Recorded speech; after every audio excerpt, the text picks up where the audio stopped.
Okay, welcome everybody.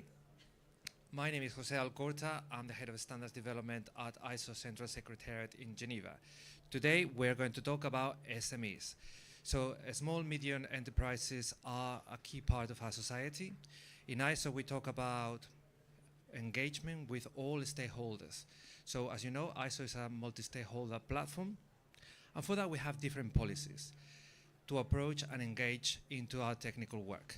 So today we're going to talk about how we deal with SMEs, how we get them involved, and to contribute and benefit from the system. We have some documents in ISO guidelines to help them out, but perhaps they're not very well known. So today we'll have an exchange on what we can do, what's going to happen in that engagement, and Martin will give us a way of getting to that point. So Martin, can you tell us how we're going to conduct this session? Thank you. Great. So thank you, Jose, and it's wonderful to be here at COP28. I've been here for quite a long time, or it feels like a long time, and the enthusiasm and engagement of people in both collaborating and sharing information, but also in driving, commitment to drive climate action is really important. And I think as we look to SMEs in particular, they are such an important part of the global economy. And as we make this transition, we have to make sure that they are able to play their role.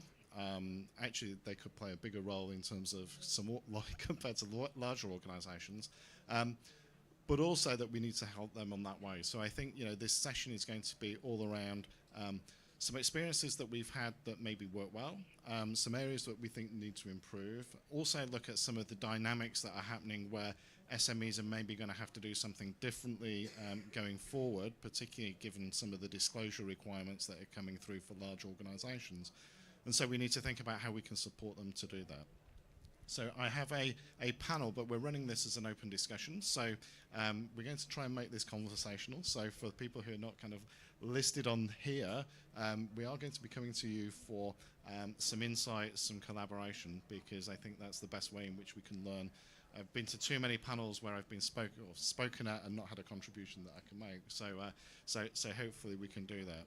And just to say, we're live streaming, so thank you for joining us online. And we're really excited to see, having done this before, we've had people from all around the world participate. So ISO is a global organisation with 25,000 standards, amazing, and it says 50,000 global experts. I'm sure it's more than that, but all countries around the world are participating in standards making processes. So it's great that we were able to engage people in all of this work. So I'm going to pass to Miranda first to introduce herself, and then we'll just give some short introductions and a little bit of experiences that they've had. And then we'll get into some of the questions that we're going to use to frame our discussion over the next hour. Hello, so I'm Miranda Barker. I'm the Chief Executive of East Lancashire Chamber of Commerce in the UK. So we're working to support the whole of our business community, the majority of which are SMEs. And we are trying to help them see the business methodology behind moving in this direction, how they can adopt standards, how they can adopt processes to make becoming greener and heading towards net zero something which has a business reason behind it. We're running programs where we're working with over 1,000 SMEs across the area of Lancashire, and we help them both with decarbonisation and also with developing new low carbon technologies. But at all times it's trying to make them realise that the business reason for doing that, because it's the right thing to do. We know that who are here, but it's also you've got to be alive. Your business has got to thrive. You've got to have a way of being convinced and supported in how to do that. So we try and make sure the businesses are provided with all of that structure and support to help them progress. Hi, I'm Stephen Sykes. I'm co-founder and director of the 2030 Hub in Liverpool. We are the world's first United Nations recognised local 2030 hub promoting the Sustainable Development Goals, but we've focused not with local authorities, we've focused with businesses first and the community to get the politicians engaged. I'm also, for full disclosure, Director of Sustainability for East Lancashire Chamber of Commerce part-time. I like the idea that you can be part-time on sustainability, given the challenges that we face. So maybe that's going to have to change, Miranda.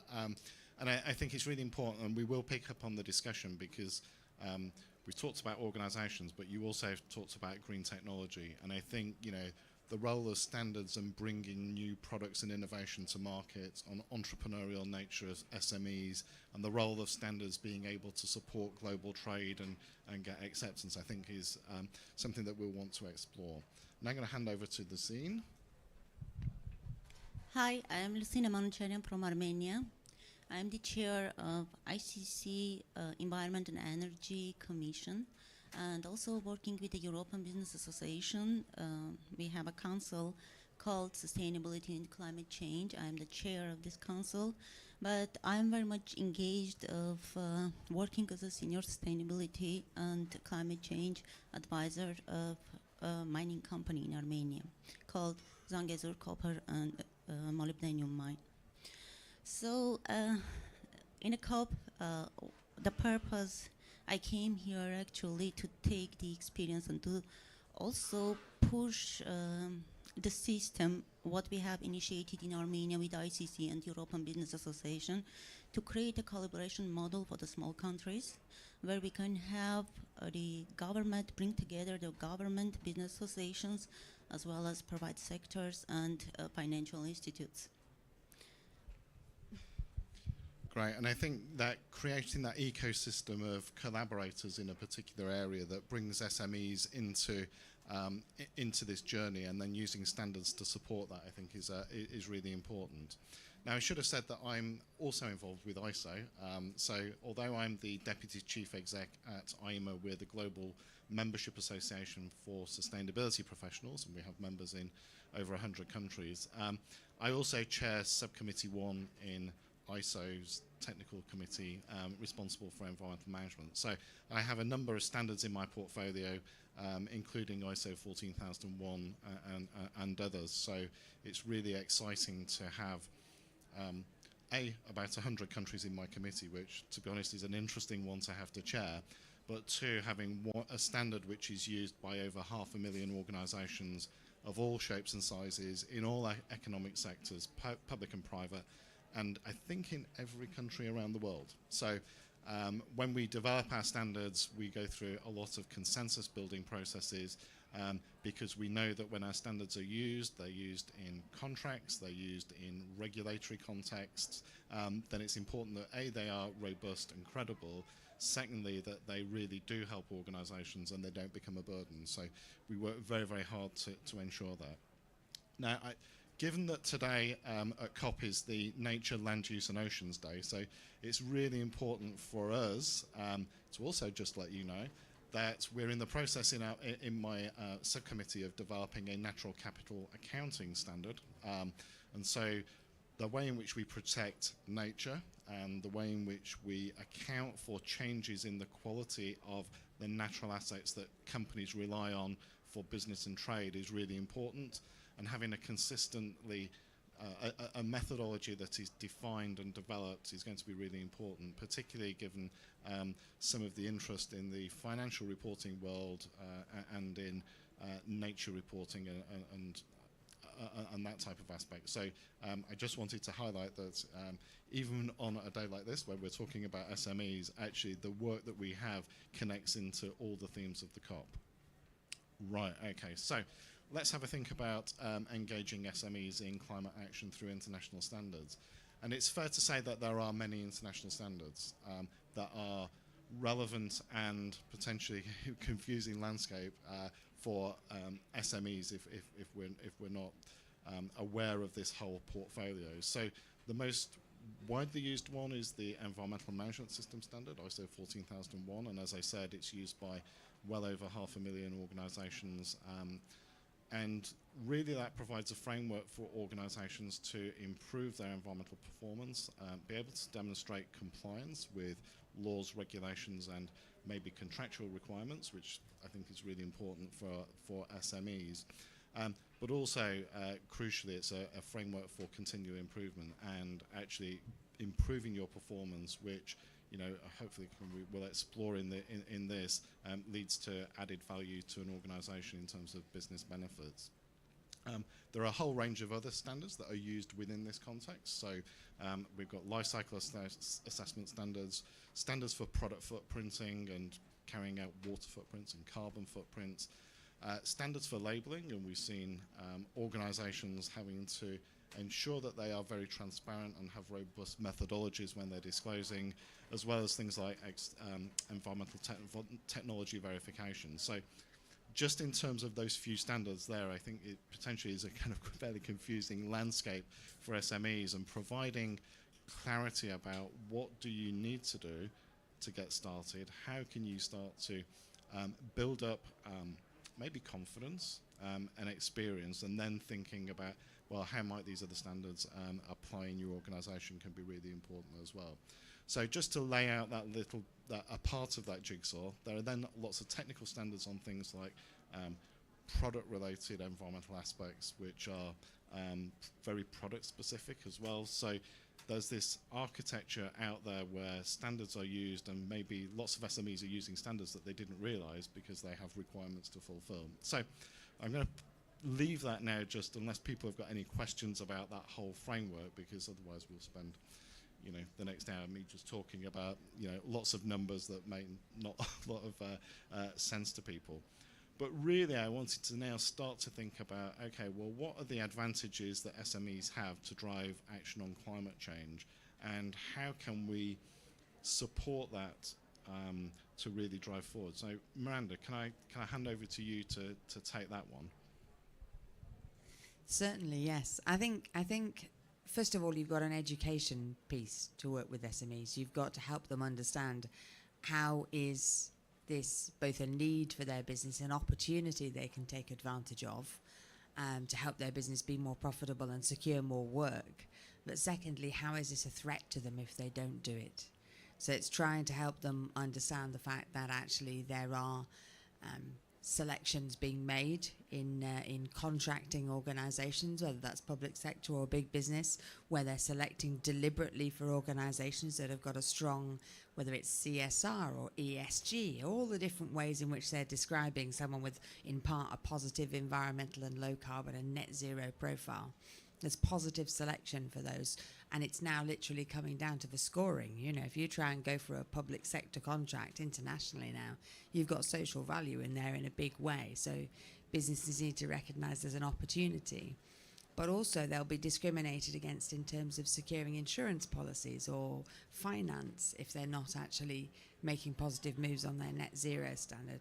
But there's a huge threat in terms of cost. You only have to look at where international energy prices have been in the last few years. They really need to decide this is a positive move to make, and how can they do that and look for the support.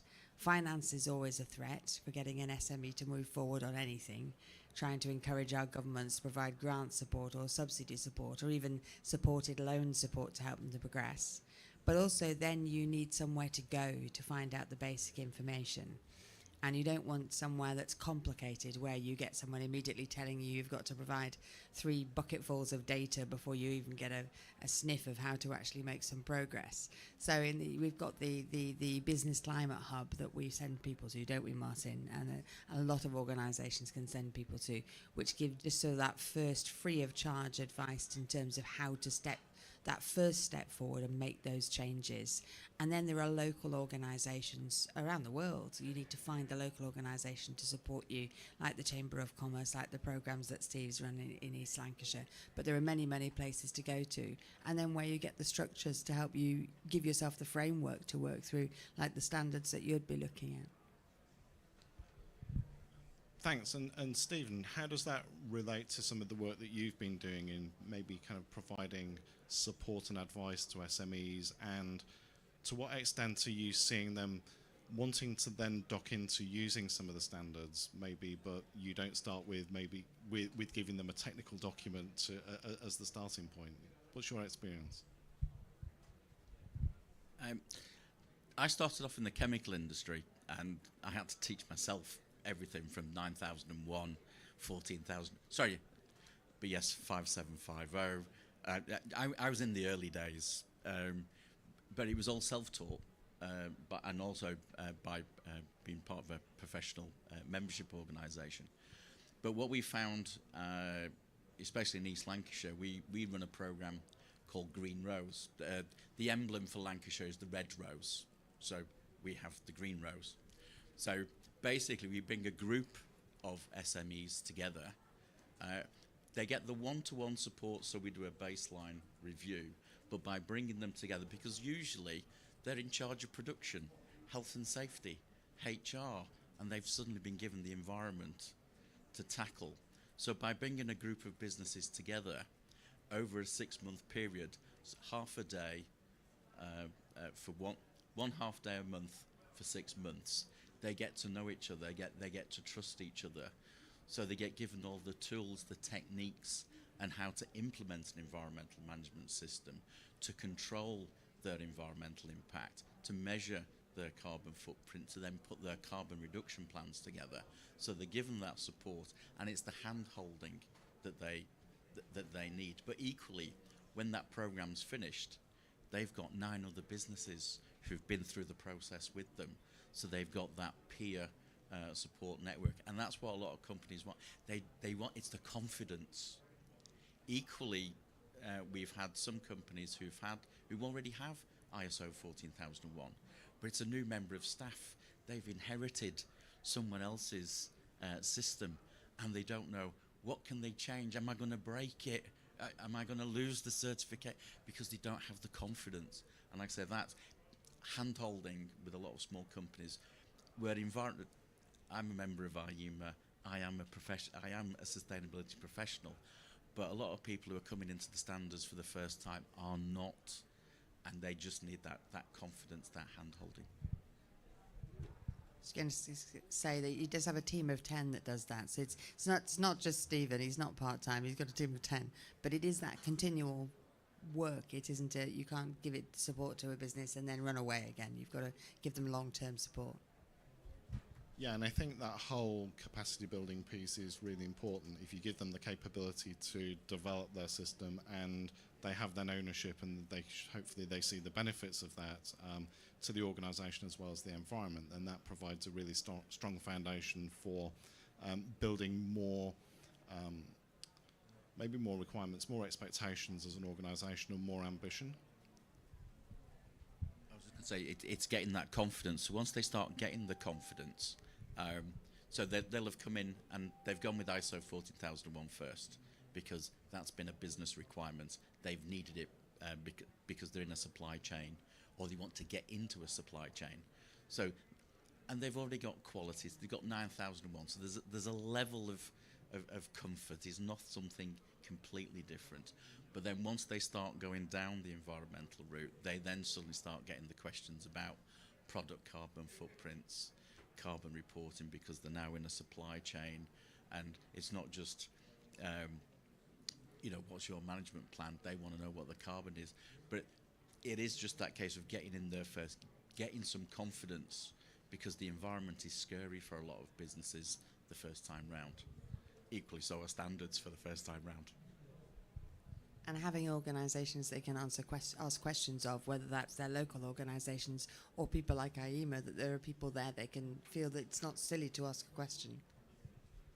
Yeah, and I think that support is really important. I'm going to come to Lucine, because having an ecosystem of partners and organisations that can engage, that can support, we've seen big benefits in different parts of the world, but we realise that not everywhere has that in place at the extent that they might want. What's been your experience in Armenia in terms of being able to engage organisations, both in terms of tackling the big sustainability challenges that we face, but also the role of maybe standards and the contribution that SMEs can play?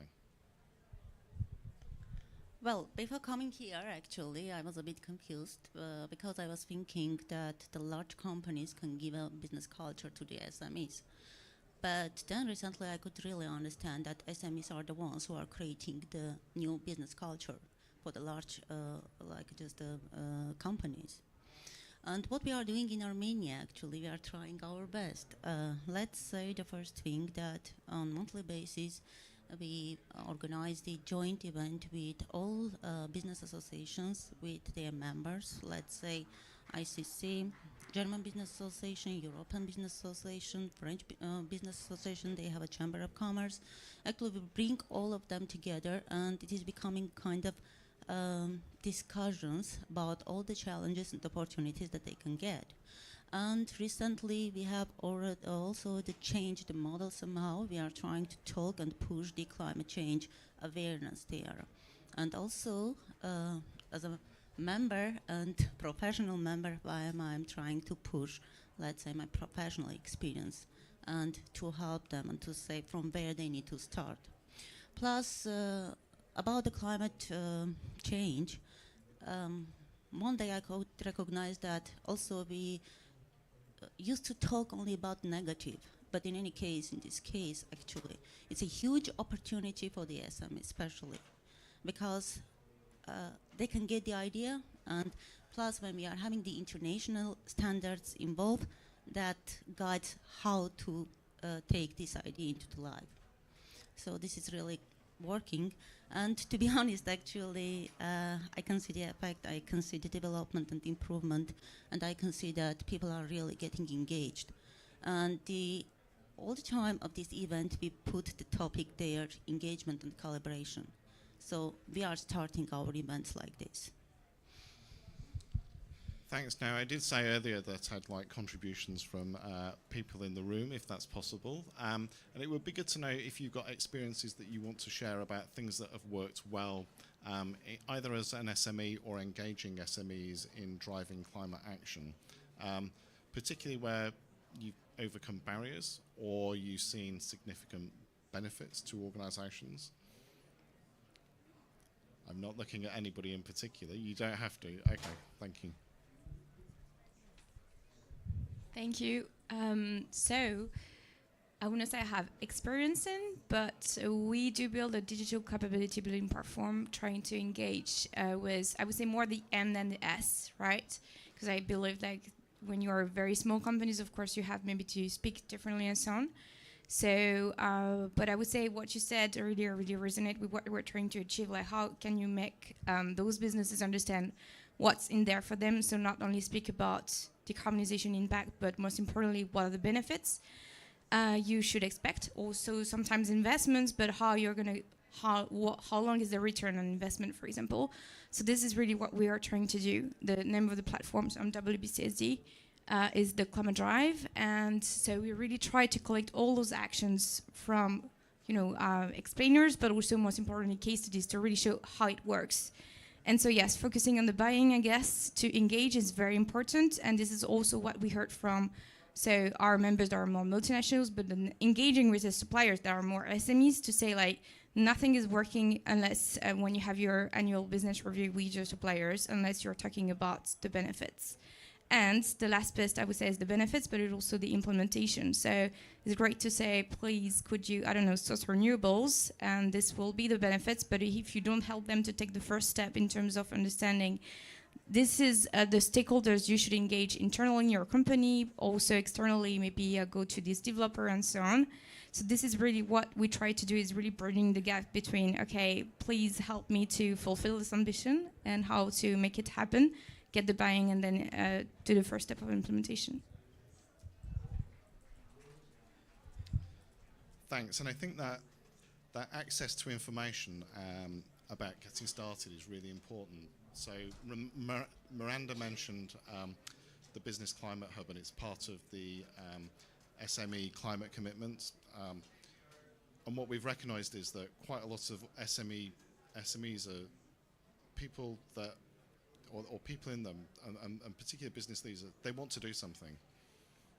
And they don't start as a whole organisation about how we're going to do something. It's like, I've heard about electric vehicles, I want to find out more. I've heard about maybe putting solar panels on my roof and doing something like that. Or I'm really interested in how I can procure with sustainability in mind. So providing that access to direct information that gets them on that journey, we've found has been really important.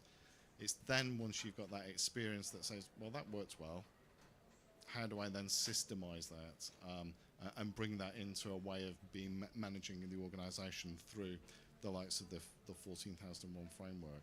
And I think getting to that point where an organisation starts to both develop a plan and has a sense of where it wants to get in terms of, you know, a longer term target, then becomes something that they can see the connection between actions that they're going to take, a plan to get there, and actually kind of being able to measure that. I mean, Miranda, you've got a lot of experience in this field. What's your take on that? I think you're right. Also, I think you mentioned supply chains, and that's been a really powerful way of getting SMEs to both feel motivated but also feel supported in terms of progressing. If you say in our area, for instance, we have British Aerospace, so huge, obviously international aerospace firm, but they have also in our area 500 plus SMEs in their supply chain, literally surrounding them within the nearest sort of 40, 50 miles, all spread out. And so if you're supplying into a great big customer like that, and they contact you and say, would you like to come to a day at our site and learn about how you can be part of our environmental compliance program and our journey to net zero, you're going to say yes, because any opportunity to come and be in the place with your big customer, you're going to come. But also you're going to come because you think, oh heck, if we don't do this, you know, we might not be in their supply chain. So then if you're hearing from them about the fact that, okay, we are operating as BAE systems to ISO 14001, and we want to help you understand how to put that standard in place in your businesses. You know, it's that sort of support, but also giving you that sort of structured approach. Steve, I mean, you're literally doing some of this with businesses. This is not a double act. We're not normally like this. We have a number of members who are not SMEs. So as a Chamber of Commerce, because we were on a European funded program to support SMEs, we couldn't work with our larger chamber members, but they had issues, and a lot of their issues was their supply chain, and a lot of their supply chain was SME based. And equally, they had a large number that was local. So we provided that. So the large company said, we want you to be on board with us. We need to get to net zero. We need to go this way. We'd like you to be part of the journey. And by the way, here's some help. So we actually worked with the SMEs within the supply chain to help our larger chamber member to fulfill their reason. But it is about that collaboration, and if you're all singing from the same hymn sheet, because you're all going reporting in the same manner, you're all working to the same standard, that makes it far easier, rather than we want you. Larger companies in the past, especially when 9001 was first introduced and then 14001, if you haven't got 14001 by next year, you'll cease to be on the supply chain. The threat didn't work. To be more collaborative. The only way we're going to achieve anything is by collaboration.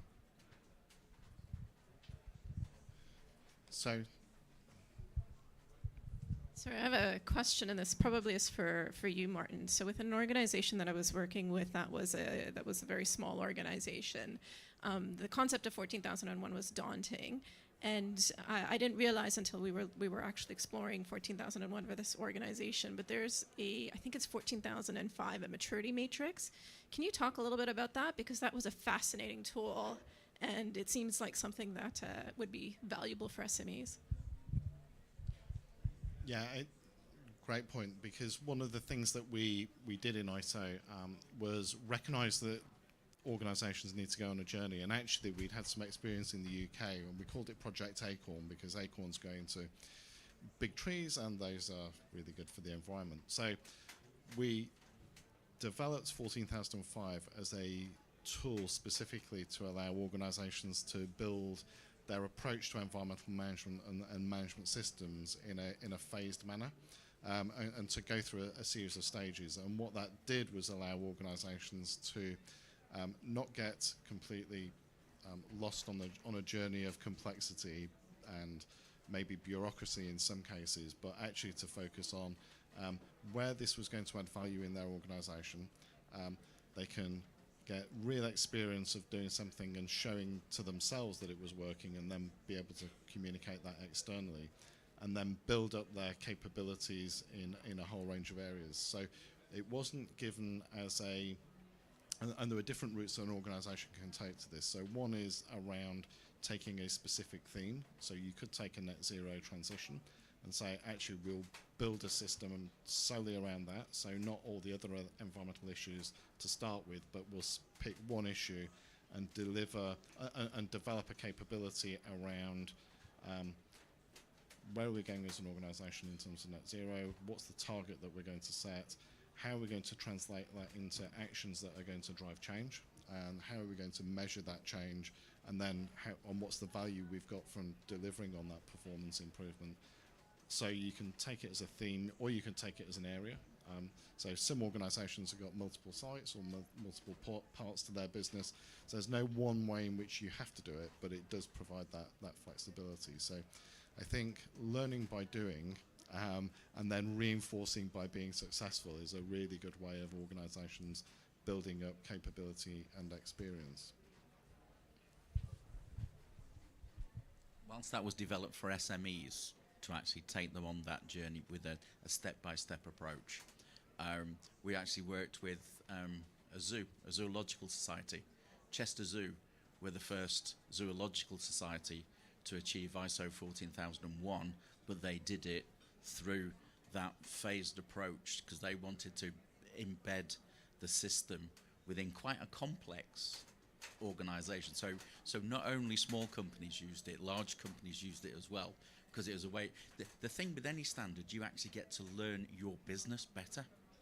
You get to understand your business better. You can make it more efficient. You can see, why we're doing things like that. And it's only when you start looking at putting the systems in and looking at how you do things and understanding how complex you've made it when it didn't need to be. So I'm a great believer in it. And like I said, I used to work for an environmental charity at that point when that when Project Acorn was being developed, and we used to move companies on stage by stage at a pace that they could go at. And the other benefit for 14005 is you've got companies SMEs who start on the journey and they've filled the supplier questionnaire. Have you got ISO 14001? No, but we're working towards. And then next year when the questionnaire comes round again, have you got 14001? Still working towards. BS 8555 as it became and 14005 now gives you that we've reached here. We've reached here. We are making progress. We're not there yet, but we are making progress. And I think that's important for a lot of small companies. Also, that along this journey, the journey's got to be the important bit. It's not just got to be that you don't get a benefit till you've got the badge. It's got to be that as you progress and as you go down the journey, you're actually reducing your environmental impact, reducing your costs, reducing your risks, and improving your position with your suppliers, even along the road before you get to the badge at the end. Yeah, no, I think I'm going to move the conversation on because I think there's a really important change that's going to be coming for a lot of SMEs and a lot of organisations who are not SMEs as well, actually. But with the new disclosure standards which are coming through, so whether that's in Europe, the Corporate Sustainability Reporting Directive, whether it's the standards that are coming through from the International Sustainability Standards Board, whether it's TCFD, there are a lot of pressures now being put on businesses to report not only their direct operational impacts and footprints, but actually those of their supply chain, and in particular around Scope 3 emissions.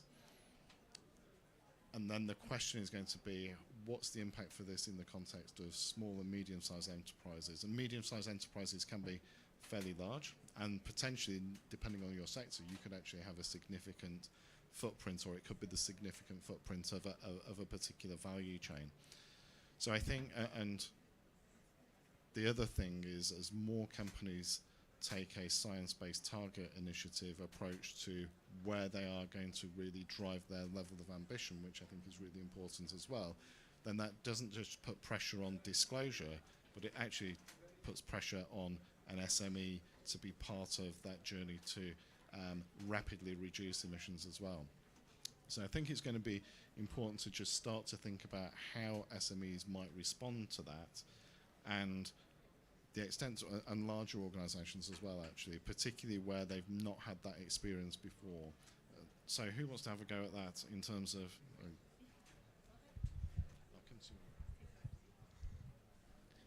We're getting a lot of businesses coming to us now, and it's mainly because the NHS in the UK have started to push. They've set their net zero target of 2040, and that the wider NHS, and by that they mean their supply chain, will be net zero by 2045. Probably explain what the NHS is. The National Health Service, that's our health programme in the UK. Sorry, I've forgotten out there. But so a lot of... I'm presenting to a trade association. Opticians, high street opticians, who've just got one shop on the high street, but they've got NHS contracts, they've got healthcare contracts. As of April 2024, all NHS procurement proportionally will require a net zero target, and for companies to be reporting their carbon footprint to them as part of their ongoing contract. But the UK government has been pragmatic. Whilst there are 15 classifications of Scope 3, they're only asking them for 5. The waste that they produce, staff commute, how staff get to and from work each day, business travel, and the big challenge that's going to come for a lot of them, upstream and downstream transportation and distribution, and that's the one that's going to cause quite a lot of issues for a lot of companies.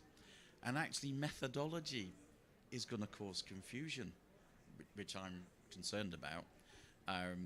We've recently done a carbon footprint exploring Scope 3 for an online fashion brand, and I did the calculation for their carbon footprint, which was significantly different from another company who'd done a carbon footprint. So I asked, can I see the methodology? What I said, in the carbon footprint report, they will tell you what factors they've used and where the data's come from. So I'd done it by the number of flights, the tonnage that was moved, the distance of the 2 cargo ships, the HGV mileage. So I clocked all that and, laboriously, with Excel spreadsheet, calculated it all out. The other company dropped in the spend into a piece of software, and it came out with a number which was significant. So both methodologies are valid because they were stated how it was done. But I think that's going to start causing confusion potentially going forward, because you can guess which one they're going to use for their carbon footprint for offsetting. It won't be the report I produced.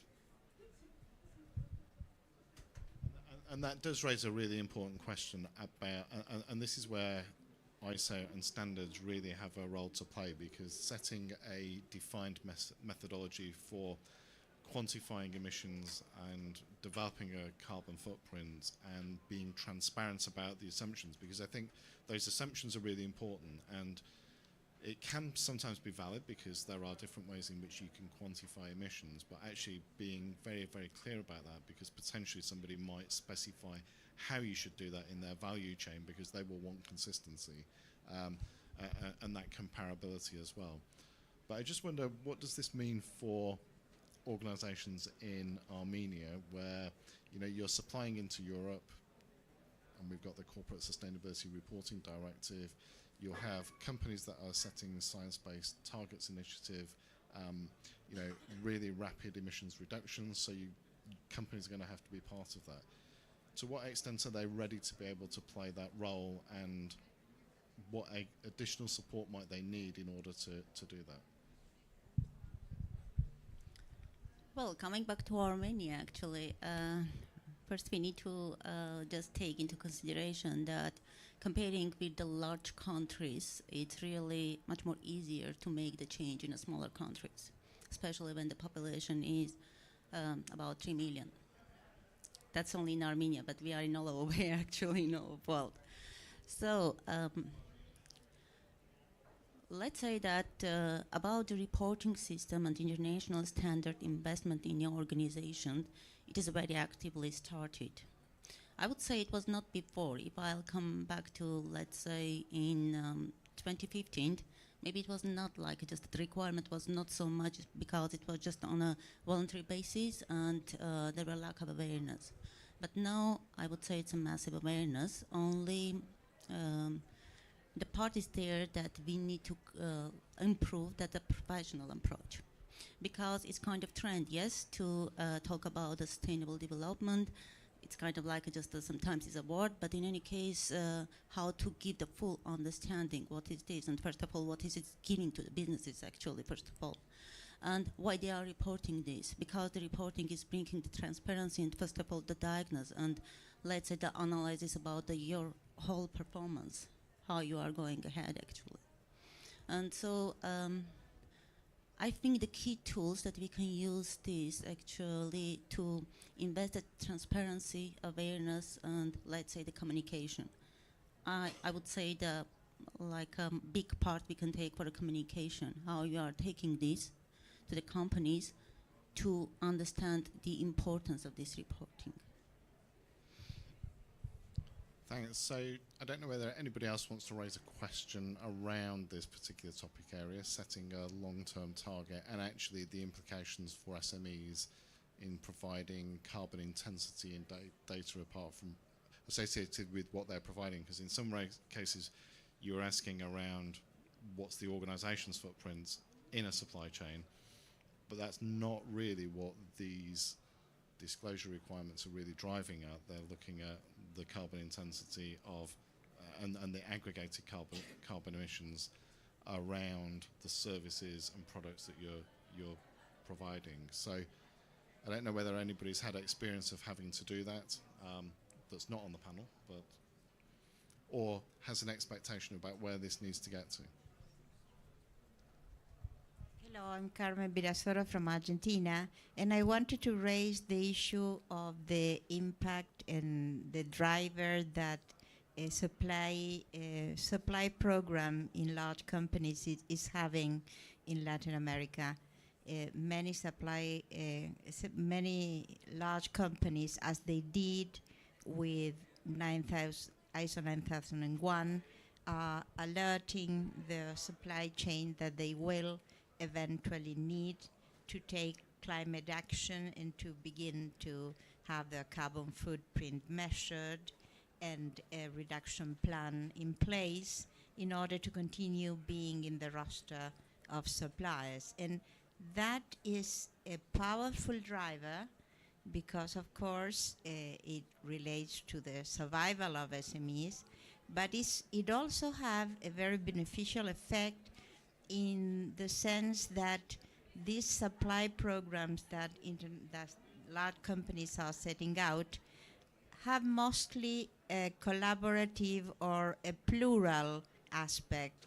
It means that some of them group 10 or 20 companies, SME companies, that are in the roster of suppliers, and they are provided a capacity building program, and then they are carried along or followed or assisted in the route to effective carbon footprint and beyond. So I think that is a modality that, as we know, that is useful and productive. I think that is something that ISO would like perhaps to have a look at in the capacity building programs, and to at least to give guidances on how these collaborative or plural programs for groups of SMEs that are beginning their journey to carbon footprint, for instance, that could be an idea to discuss in the committees. Thank you.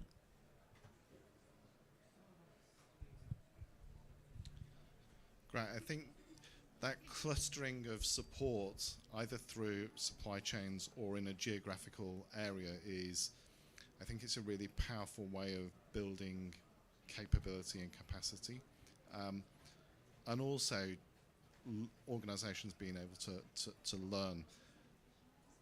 I do wonder at this point in time whether the full implications of these supply chain initiatives, which have been fully worked through, and I think it's going to be really interesting to see how strong organisations are going to be with their supply chains in terms of mandating these approaches, because if you have made a public commitment to a science-based target, for example, and you are going to have a level of assurance that you're on that journey, and you are actually going to get to that destination of your kind of rapid emissions reduction, your SMEs are going to have to play a role.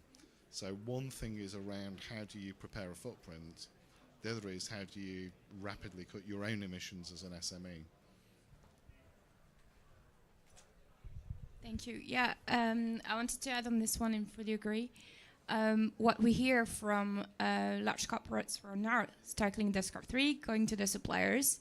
And I think when we think about how it should happen, first I would say overall it's still very early. So we've been quite surprised to hear that everyone is now like starting to really understand the issue of how do I tackle my Scope 3. And yes, it means tackling 5,000, 10,000 suppliers sometimes at the same time. And what we've been surprised as well is most of them are starting by data, and the 3 first steps are data. So first I start to ask them report Scope 1 and 2. Second, Scope 3. Do you actually need to ask all your suppliers to report Scope 3? I'm not sure. I mean, for small or medium suppliers, maybe it's not relevant. Then set the science-based target. And then the last step is action. And so when I think about this, for me personally, it's a little bit frightening because we don't really have time to imagine like every step is taking at least 1 year or 2 years. It means like your suppliers are going to start actually caring about how do I reduce the KPIs I spent years to develop. So I think in terms of how can ISO support this process and what we can do is how we can first raise awareness, like you don't have to start and just data needs to go with action directly, and how we are asking and enticing, to go to suppliers, SMEs, but in a manner that the KPIs that require them to work on are actually the one they can really directly see their action. So and maybe you just need the raw data. You don't need to use any proxies or, maybe in the end you just want to reduce the fuel consumption you have or the number of travels. So having the simplification in mind to link to more action, I think is important. I think that's a really important word, simplification. We need to make it as easy as possible for companies to do the right thing and to be able to communicate that they are doing the right thing. And I think standards have a role to play in that, but we need to have very great clarity around what it is that we're asking organisations to do and what, if any, information they have to provide. And the clearer that is, the more we'll be able to mobilise large numbers of organisations to take that action. I mean, how would that message go down to organisations that you are working with? I mean, the first thing we'd be trying to do is help them understand that it doesn't have to be a hugely complex task from the get-go. I mean, that's the problem with Scope 3. Everybody looks at Scope 3 and their eyes start to glaze over. It's really difficult for an SME to contemplate Scope 3. Let alone the language, they then think, how do I control that? How do I change that? I don't understand what my Scope 1s and my Scope 2s are, So it's trying to help them start off in a place where they can influence something and where they understand how they can start to go there. And doing that pulling together of companies with their supply chains so that the larger companies are helping the smaller companies understand that. But again, I'm going to go to Steve in terms of practical examples.